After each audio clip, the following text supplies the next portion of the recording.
Ang kwentong ito ay hango sa totoong buhay. Mula ito sa isa nating kabayan na itago na lamang natin sa pangalang Iping. Taong 1973. Isabela, Negros Occidental. Nang mga panong ito, naghukay si Lolo Iping sa mataas na bahagi ng kabundukan. Meron siyang ibinaon na isang importanteng gamit.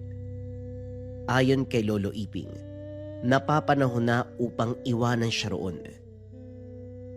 Pasensya ka na, ngunit sa palagay ko, napapanahon na upang magkalayo muna tayong dalawa.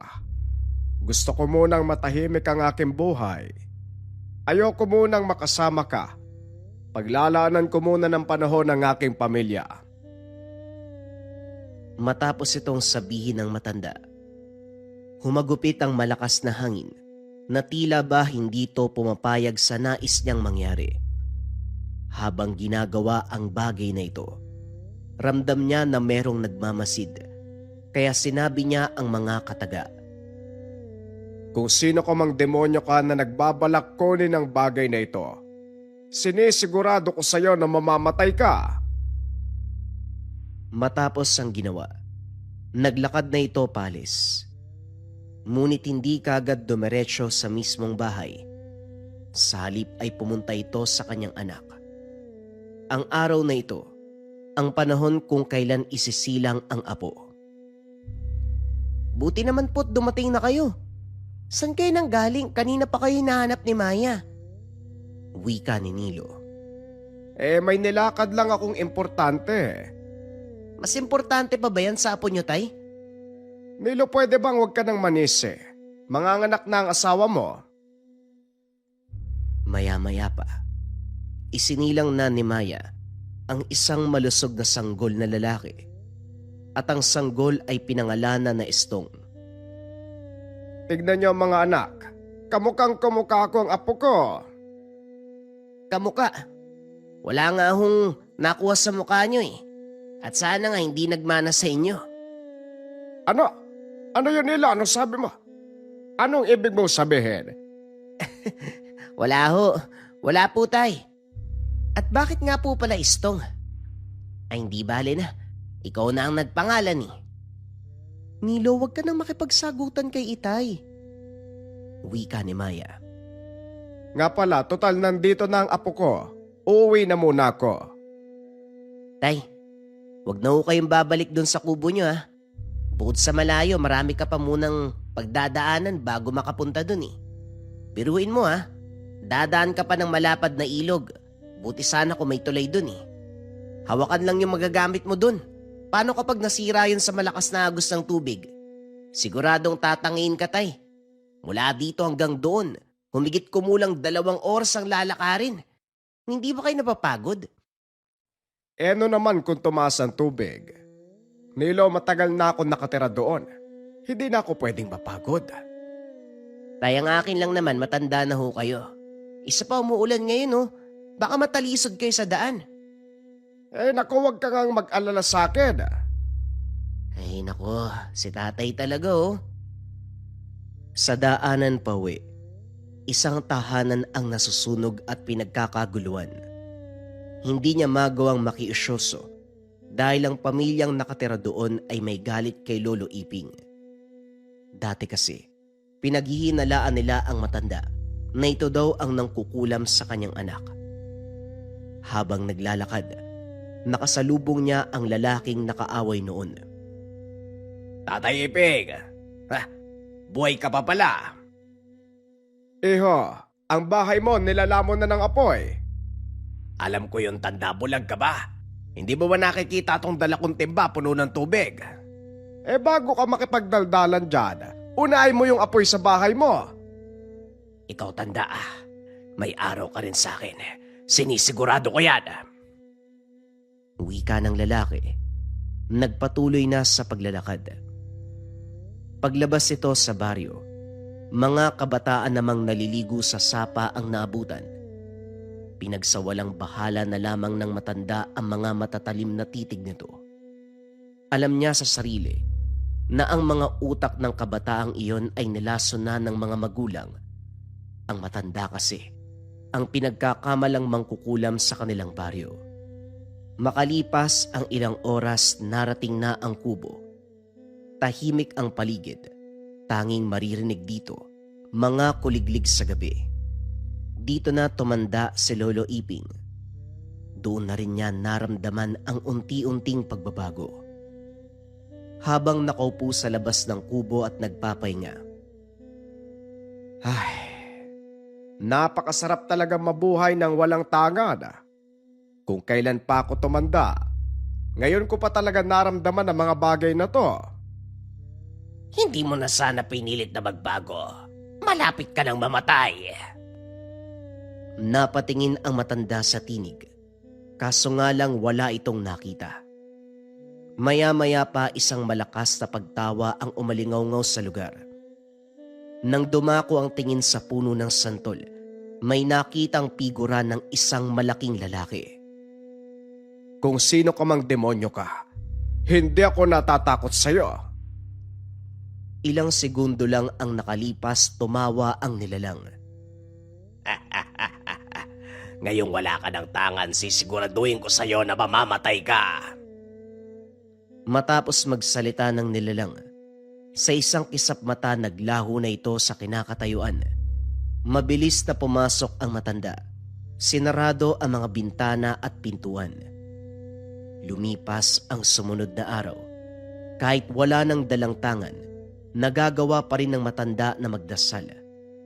Nakagisnan na ito ni Lolo Iping sa araw-araw na buhay. Pagsapit naman ng gabi, habang tulog ang matanda, may narinig na mga alulong ng aso. Mabilis na yabag na paikot-ikot sa kubo.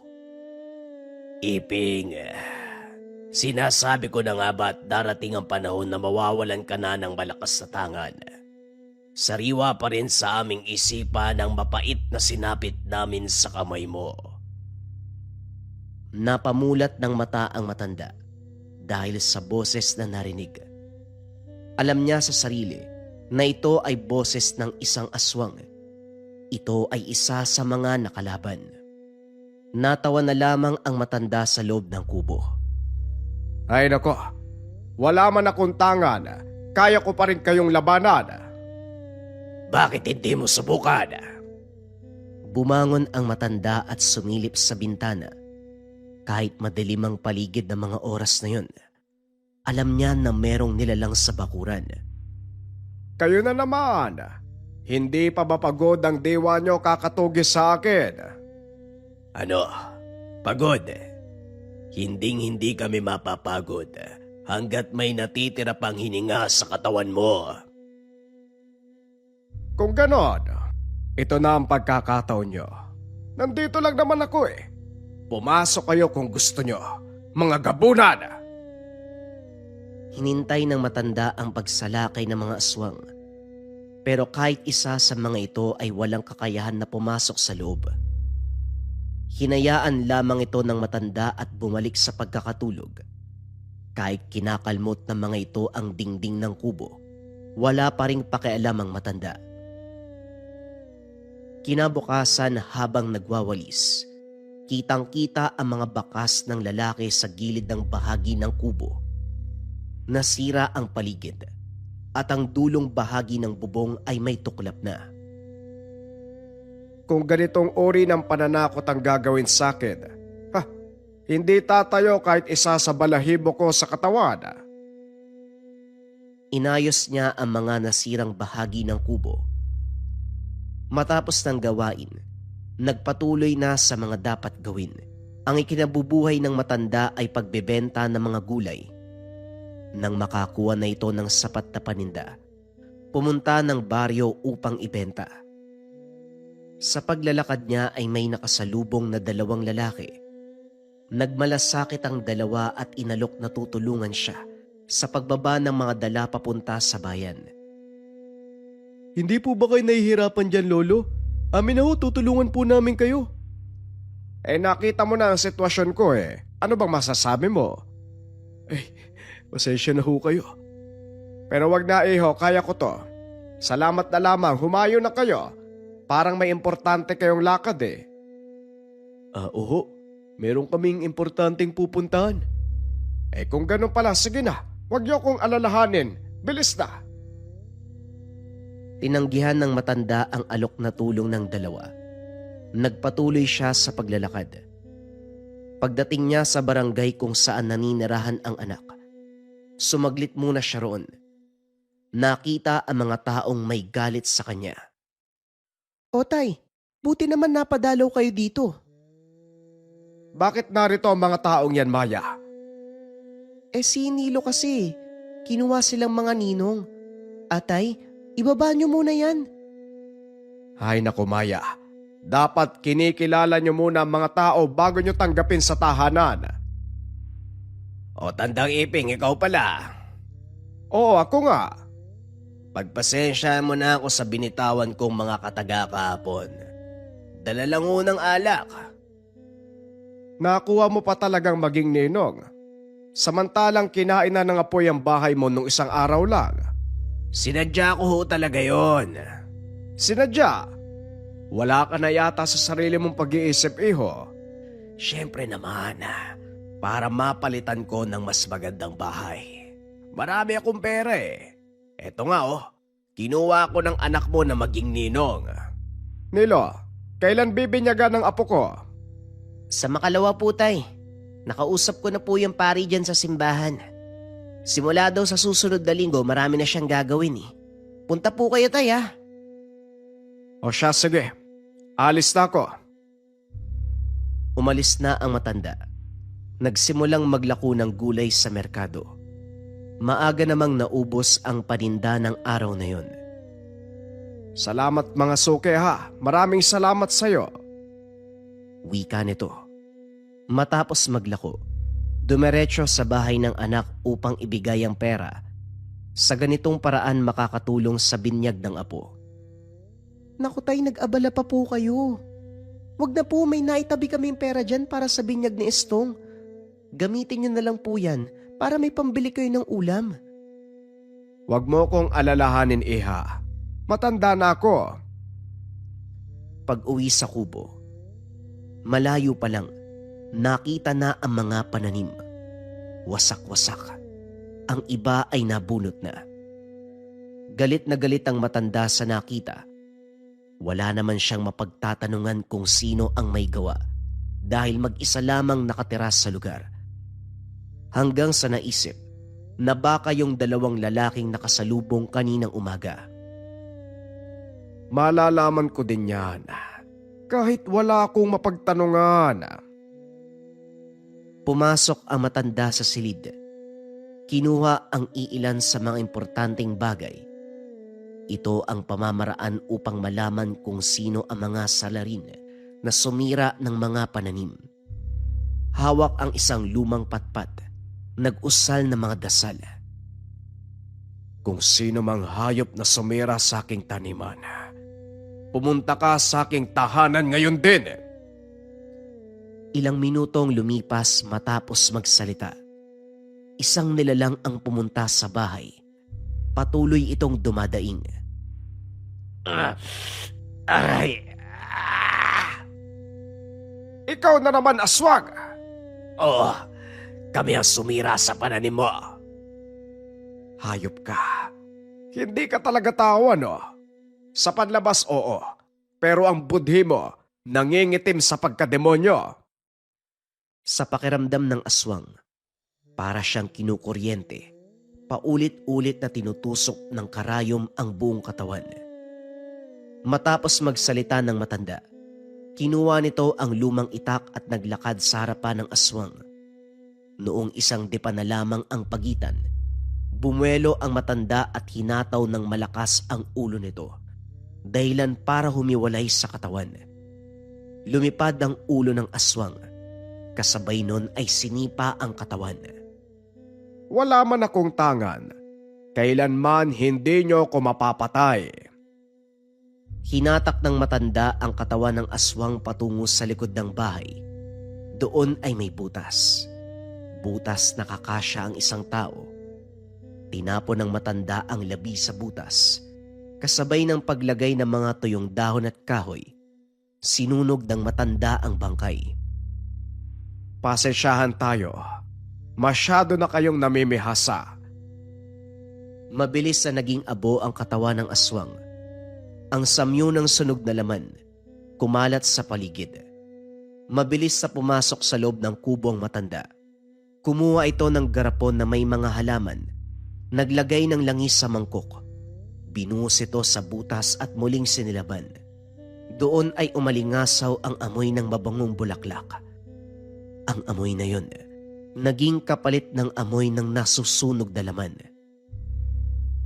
Kinabukasan may mga dumating na kalalakihan sa kubo. Habang nagwawalis, nagtanong ito sa kanya. May nakita ba kayong payat na lalaki? May peklat sa noo, tapos yung buhok parang hindi naliligo. Malalim din ang mga mata. Nahihibang ka na ba, iho? O sadyang kulang ka lang sa pag-iisip? Pulubi ang hinahanap nyo eh. Sa tingin mo, iho, meron bang pulubing maninirahan sa kabundukan? Doon nyo hanapin sa baryo. Kung sabagay, tama nga ho kayo. Akala ng matanda, hindi napansin ng mga kalalakihan ang sunog sa likuran. Kinagabihan, nakarinig siya ng kaluskos sa labas, mga angil at mabigat na yabag. Biglang napatigil ang matanda sa ginagawa ng marinig ang salita. Iping, alam namin na ikaw ang pumatay sa kasama namin. Ha? Pinatay, ano bang sinasabi mo? Huwag ka nang magmaang-maangan. Naiwan ang bakas sa likod ng tahanan mo. Alam nyo naman pala eh. Total, nandito na kayo. Tignan nyo yung butas sa likod ng bahay para makita nyo yung katawan. Napaangil ang mga nilalang nang makita ang tira-tirang buto ng kasama. Subukan yung pumasok.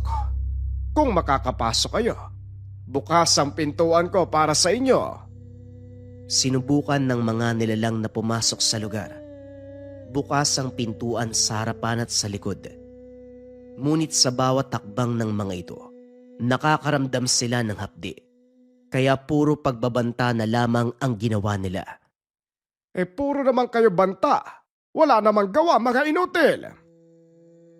Lingid sa kalaman ng mga ito, malakas na pangontra ang nakabaon sa bawat entrada ng bahay. Bumalik sa pagkakatulog ang matanda. Natulog habang nakabukas sa mga pintuan at bintana na tila ba walang panganib sa labas ng bahay. Nagising bandang 6:00. Ang naiwan na lamang sa labas, ang mga bakas na nagkalat sa paligid. Winalis na lamang ito habang umiiling. Ay nako, kahit kailan talaga, hindi na natuto ang mga aswang na yan. Lumipas sa mga araw. Umuulan ng mga sandaling ito at tahimik ang lugar. Nakarinig siya ng kalampag sa pintuan. Tay! Tay, ako po to! Nung una, nagdadalawang isip buksan ang pinto. Sa kadailanang baka ginagaya lamang ng aswang ang boses ni Maya. Pero nang sumilip ito sa labas, nakita niyang hinihingal ang babae habang sapo nito ang dibdib. O bakit? Ano nangyari sa'yo? Yung anak niyo po, sinasapian. Sinasapian? Paano? Sumama po kayo sa akin. Kayo po ang hinahanap ng nilalang eh. Hindi na nagsayang ng oras ang matanda. Kinuha nito ang mga importanteng gamit, nagtungo sa bahay ng anak. Pagdating, may mga taong nakikiusyoso kahit umuulan. Nakita ng matanda ang anak na nakaupo sa lapag, nakatitig sa dingding. Nang lumapit ang matanda, umikot ito sa direksyon niya at nagsalita. Pinabayaan mo ko ng ganong kabilis. Ganon na lang kadaling kalimutan ang ating pinagsamahan. Hindi naman sa ganon. Ang sabi ko sa'yo, paglalaanan ko muna ng panahon ng pamilya ko. Doon ka na lang sana nagpakita sa aking bahay. Sana, pinaramdam mo ang presensya mo para makapag-usap tayo na maayos. Kung ganun, kunin mo ko ngayon din mismo. Sige na, umalis ka na sa katawan ng anak ko, pakiusap. Asan kung tutupad ka sa ating usapan? Matapos na mga nangyari, biglang nahimatay si Nilo sa sahig. Ngunit si Lolo Iping ay natulala. Tay, bakit ho? Anong problema? Wala yon. Umalis ang matanda nang hindi nagpapaalam. Sa halip na umuwi, dumiretso sa kagubatan. Habang naglalakad, rinig na rinig ng matanda ang halakhak. Pagdating sa lugar kung saan niya inilibing ang importanteng bagay, Nandito na ako. Bakit pumasok ka pa sa anak ko?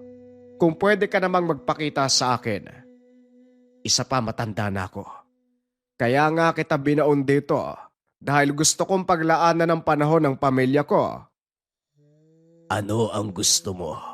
Ibang tao ang magtangan sa akin. Ayaw mo bang madagdagan ng ilang dekada ang buhay mo? wika ng nilalang. Hindi na siya aabot ng 1 dekada dahil sa mga atraso nitong nagawa. Pero kung kukunin niya ang mutya at gagamitin ito, madadagdagan pa ang buhay niya. Napabuntong hininga si Lolo Iping. Bigyan mo ko ng 5 buwan para makapag-isip at makapaglaan ng oras sa aking bagong silang na apo at sa pamilya ko. Hindi na nagsalita pa ang nilalang. Sa halip, isang malakas na halakhak ang narinig at ang tawang yon ay pilit na pilit. Matapos ang sandaling yon ay gumaling ang anak. Umuwi na ang matanda nang hindi man lang nagpapaalam. Habang nakahiga, alam niya sa sarili na malapit na ang araw na babalik siya sa pagiging isang berdugo. Kinabukasan, nagligpit siya ng mga gamit, nilisan ang kubo at nagtungo sa bahay ng anak. Pagdating sa lugar, nakita si Maya na nagwawalis sa bakuran. O tay, marami kayong dala, akin na po yung mga gamit nyo. Pumasok na po kayo sa bahay. Nasaan si Nilo? Naroon po sa likod. Pinapainitan si Estong. Pinunta ng matanda ang anak sa likod. Nakita niya itong kalong-kalong ang anak. Napaluha ang matanda sa nakita. O tay, napasyal po kayo. Kumusta? Ayos lang naman. Yan na ba ang apo ko? Akin na nga. Bakit po tay, may problema ba? Napabisita po kayo. Wala naman anak. Dito na muna ako mananatili para makasama ang aking apo. Salamat naman tay. Napag-isipan nyo na dito na tumira. Napag-isip-isip ko na kailangan ko nang umalis sa kubo at bigyan kayo ng oras. Isang araw, habang naglilinis si Maya ng bakuran, may nakita itong 5 lalaki na umaaligid sa bahay. Nagkataon naman na naroon sa loob ng bahay si Lolo Iping habang gumagawa ng makakain. Lumapit ito sa matanda at nagtanong, Tay, kanino ko pa po napapansin yung mga lalaking pabalik-balik? Huwag mo silang pansinin. Hanggang masidlang ang mga yan. Kilala niyo po sila, Tay? Hindi. Pero kanina ko pa napapansin ang mga yan eh. Madaling araw pa lang. Siguro may hinahanap ang mga yan kaya napadpad dito. Baka hanggang mamaya hindi umalis sa mga yan. Hindi nagkamali ang matanda sa hinala. Bumalik ang mga kalalakian, ngunit hindi na tao ang mga ito. Nasa labas ng bakuran ang matanda. Nagkakape habang nakasilay sa bilog na buwan. Naglabasan ang mga nilalang mula sa dilim. Mga matang nagbabaga. Maririnig ang angil nila. Gigil na patayin ng matanda. Iping, dito ka na pala nakatira. Ay nako, kayo na naman. Wala talaga kayong magawa ng mabuti sa buhay nyo, ano? Kung sa bagay, pinanganak kayo para maging may timang budhi. Umangil ang aswang at tumalon sa bakuran. Hindi naman nakalapat ang talampakan nito sa lupa. Napasigaw sa sobrang sakit. Natumba. Nagpaikot-ikot. Naanimoy nasusunog ang katawan. Hinila naman ito kaagad na makasama palabas ng bakuran. Natawa ang matanda sa nasaksihan. Hindi pa rin kayo nadadala mga gabunan. Sa tingin nyo ba, hindi ako maglalagay ng pangontra sa bahay na titirhan ko? Pumasok ka kayo kung kaya nyo! Tandang Iping, hindi habang buhay, magagamit mo ang mga pangontra mo. Hindi din naman ako nagtatago sa pangontra. Kung dyan pa lang hindi na kayo makatagos, paano pa kaya kung ako na makalaban nyo? Galit na umangil ang mga ito. Pinagmumura ang matanda. Umalis na kayo. Wala kayo mapapala dito. Nagulat si Lolo Iping. Nakita niya si Nilo. Nakatitig sa mga nilalang. Tay, ano po ang mga yan? Bakit ganyan po yung itsura nila? Oh, bakit gising ka pa? Uminom lang po ako ng tubig eh. Babalik na sana sa loob kaso nakarinig po ako ng mga angil eh. Akala ko po mga aso lang. Ay nako. Oo, mga gabunan na mga yan. Huwag mong pansinin. Hindi naman makakapasok yan sa bahay. Matulog ka na. Lumipas ang gabi na walang naging problema. Pagsapit ng umaga, balik sa normal ang mga pangyayari. Mabilis na lumipas ang 5 buwan. Sa mga araw na nagdaan, patuloy na nanggagambala ang mga nilalang sa bahay pero hindi man lang ito makapasok sa mga pangontrang inilagay ng matanda. Dumating ang huling araw na ibinigay niya sa gabay na trabungko. Nilo, babalik na ako sa kubo ko. Ho, akala ko dito na kayo titira. Binigyan ko lang kayo ng oras para makasama ko ang aking apo. Hindi ko alam kung kailan ako babalik pero pinapangako ko.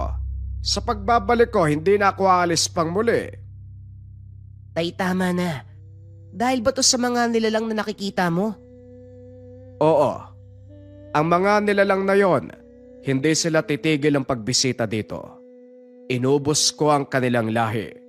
Napatay ko ang kanilang pinuno. Kaya patuloy silang mag-iiganti sa akin.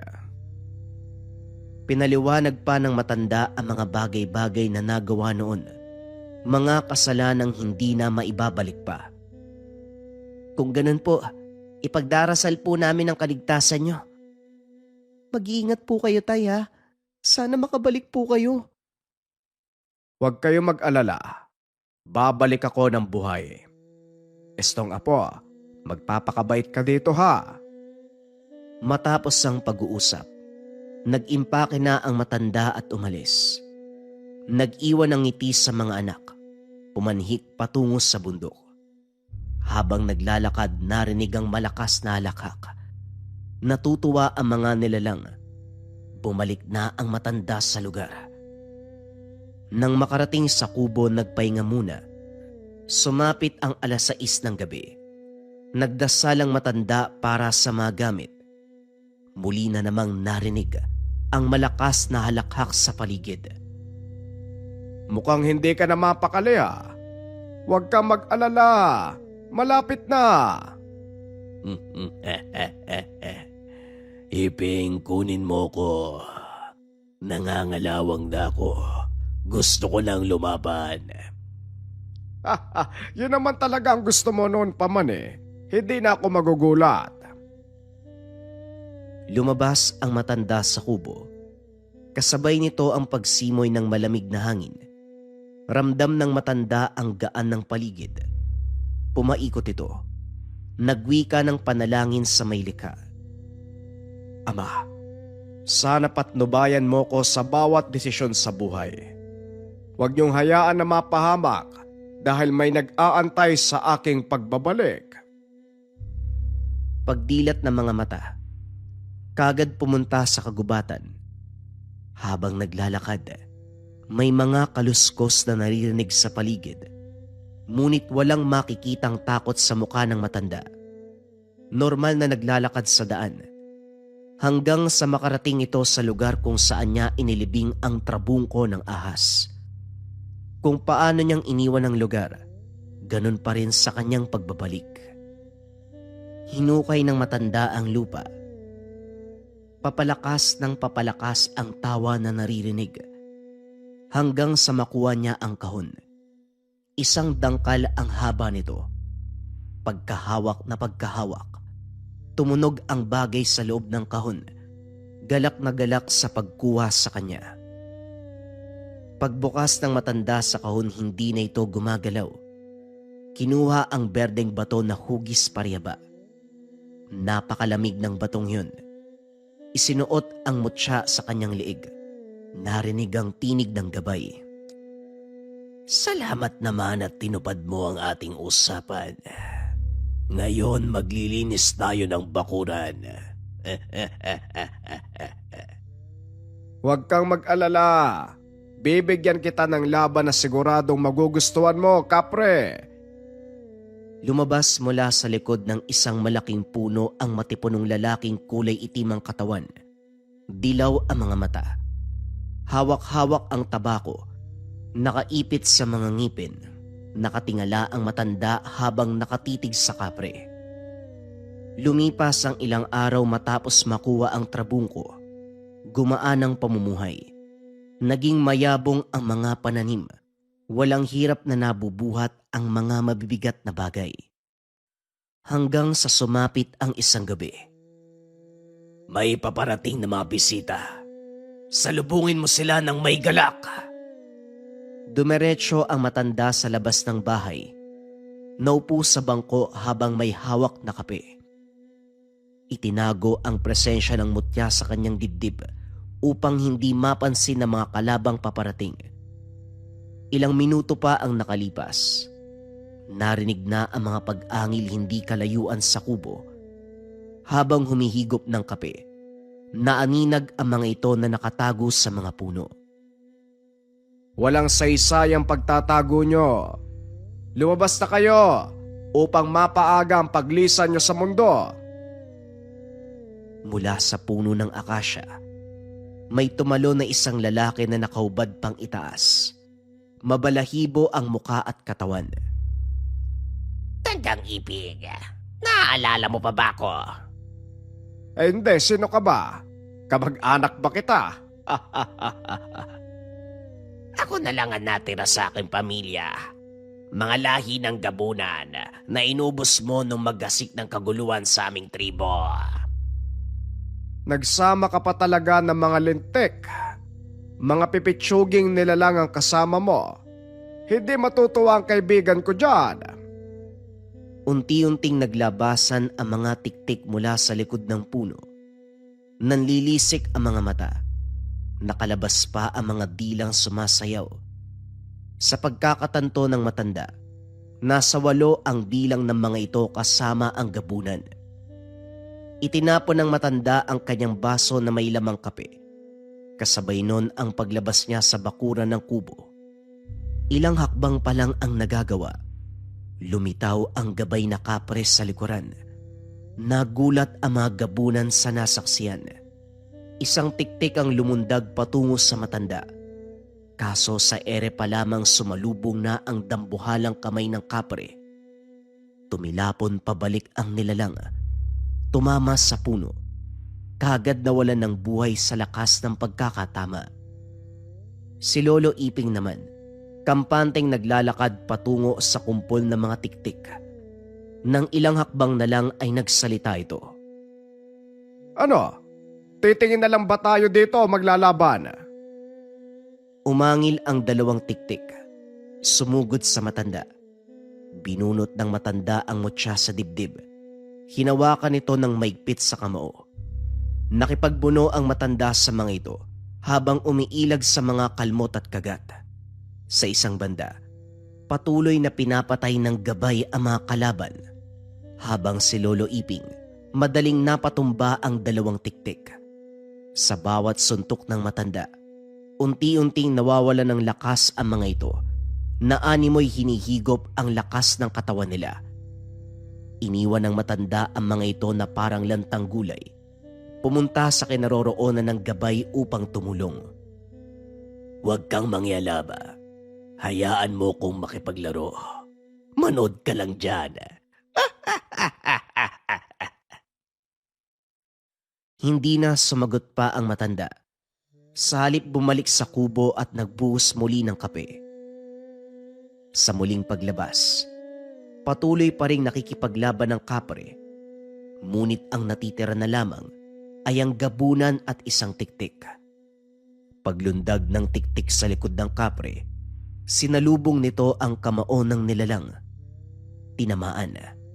Pagbagsak sa lupa ay hindi na gumalaw pa.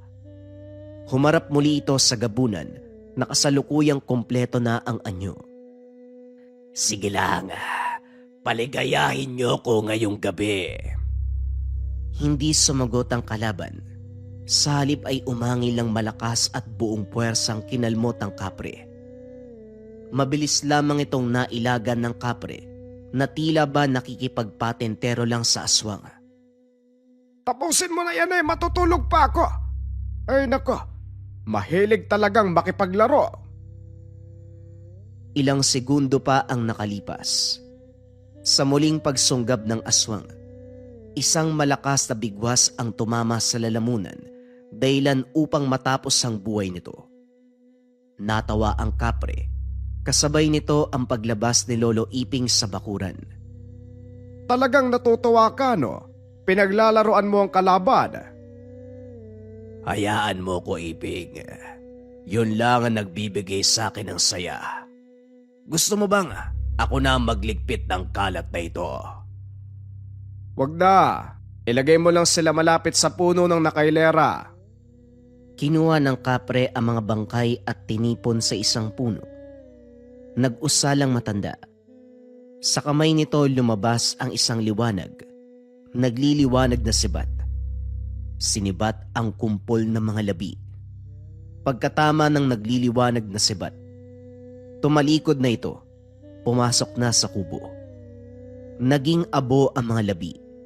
Unti-unti namang naglalaho ang gabay. Kasabay nito ang malakas na alakhak. Bumalik ang katahimikan sa kubo ng matanda.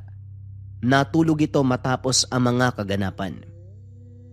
Ilang araw ang lumipas. Naging payapa muli ang pamumuhay ng matanda.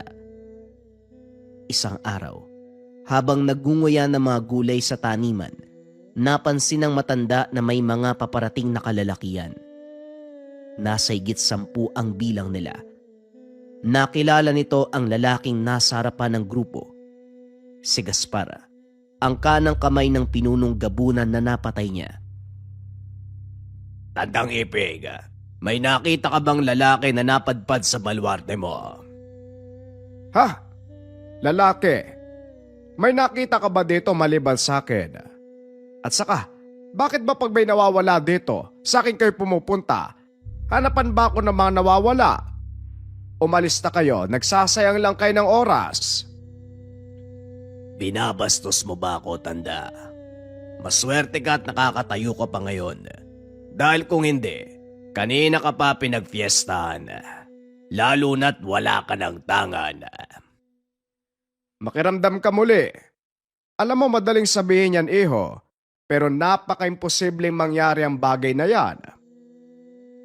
Umangil ang isang aswang at lumapit. Ilang hakbang pa lamang ang nagagawa nito. Itinaas ng matanda ang kamay at kinuyom. Nanigas ang katawan ng aswang. Natumba ito ng diretso sa lupa na tila ba may nakapalupot ditong ahas sa katawan. Kung gano'n pala, naibalik na sa katawan mo ang mutya. Alam mo, tanda, hinahayaan lang kita dahil sa dami ng atraso mo. Akala ko kasi nung nawalan ka ng tangan, mamamatay ka na kagad. Akala ko din hindi na ako magtatagal Pero heto ko nakatayo sa harapan nyo. Malakas pa. Handang ubusin kayong lahat. Hindi pa ito tapos, tanda. Alam ko babalik kayo pero sana dalian nyo. Nabuburyo na ako dito sa kubo. Hindi sa lahat ng oras, ikaw ang tatawa, Tandang Iping. Ay nako, siya, sige na. Nag-aantay na ang taong hinahanap nyo sa kabilang buhay. Naging masama ang titig nila sa matanda. Wala nang salita pang binitawan. Binitbit ang kasamang natigalpo. Umalis nang walang paalam. Sa madaling panahon, dapat bumalik kayo dito ha. Matapos nun, bumalik na sa pag-aani ang matanda. Isang gabi habang kumakain ng hapunan, narinig ng matanda ang boses ng gabay. Malapit na ang mga bisita natin. Nararamdaman ko sila. Kagad lumabas ang matanda. Saktong paglabas ng tahanan, paparating na ang mga gabunan. Nakailera ito sa labas ng bakuran. Lumabas ka dyan, tanda. Tapusin natin to ng mabilisan. Huwag kang magmadali, Gaspar. Darating tayo dyan. Naglakad ang matanda papalapit sa kanila. Ayusin nyo ah. Huwag nyo kaming bibiguin. Masyado kang kampante. Huwag kang mag-alala. Bibigyan kita ng magandang laban bago ka mamatay ngayong gabi. Hindi mangyayari yan kung ikaw ang mauunang babagsak sa lupa ng walang buhay. Matapos magsalita ni Lolo Iping, lumitaw ang kapre sa likuran na handa ng makipagsalpukan. Nagulat si Gaspar, maging ama kasamang gabunan. Oh, bakit parang hindi maipintang mukha nyo? Tumatawa lamang ang kapre. Bigla nang sumugod sa mga nilalang. Pinagsusuntok ang mga gabunan. Tumalsik ang iilan sa mga ito. Ang iba naman ay nagpulasan. Hinubad ng matanda ang ngotsa at tinali sa kamao. Matapos noon sumugod sa mga gabunan. Sa bawat suntok na pinapakawalan, parang natuklaw ng ahas ang mga ito. Unti-unting nangingisay ang mga nilalang. Napapahandusay sa lupa, naghahabol ng hininga. Ang kapre naman ay masayang nakikipaglaban. Katulad pa rin ng dati para lamang itong nakikipaglaro sa batang mga walang muwang. Patalon-talon sa mga puno na tila ba hinahabol ng gabunan. Sige, takbo. Tumakbo kayo. Paano ngayon yan? Tayo na lang ang nandito. Papatagalin pa ba natin ang laban? Isa ka lamang sa mga nilalang na dapat linisin sa mundong ibabaw. Huwag ka masyadong magpakampante, tanda. Hindi pa tapos ang gabing ito.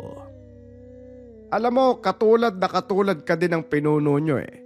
Masyadong kumpiyansa sa sarili kahit alam nito na hindi kaya ang kalaban. Ibahin mo ko sa dating Hindi pa man natatapos ang pagsasalita, sumugod na si Lolo Iping. Nagpakawala ng malalakas sa suntok. Umilag naman si Gaspar at habang ginagawa ang pag-ilag, hindi nito malaman na sa bawat suntok na pinapakawalan ng matanda, naglalabas ng espiritual na lason na unti-unting umuubos sa lakas ng mga kalaban. Ano to?